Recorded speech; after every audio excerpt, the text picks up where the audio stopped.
ఈ బైబిల్ గ్రంథం అనేది పరిశుద్ధుల చేత పరిశుద్ధాత్మ దేవుడు ప్రేరేపణతో రాసినటువంటి పరిశుద్ధ గ్రంథం కాబట్టి మానవ మైండ్తో అపవాది తలంపులతో లోక సంబంధమైన ఆలోచనలతో ఉండి మనం బైబిల్ చదివినప్పుడు మనకు అస్సలు అర్థం కాదు. ఎవరికైనా రక్షింపబడినా రక్షణ పొందుకోకపోయినా అదొక సైన్సు, ఒక తెలుగు, ఒక ఇంగ్లీషు, ఒక టెక్స్ట్ బుక్ లాంటిది కాదు. ఇది ఒక నోట్స్ లాంటిది కాదు.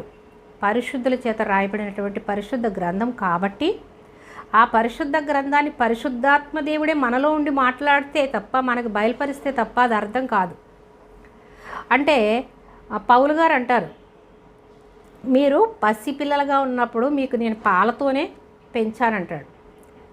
1 కొరింథీ 3:1 మీరు పాలతోనే మిమ్మల్ని పెంచుతున్నాను, మీకు బలమైన ఆహారం నేను పెట్టట్లేదు అంటాడు. అంటే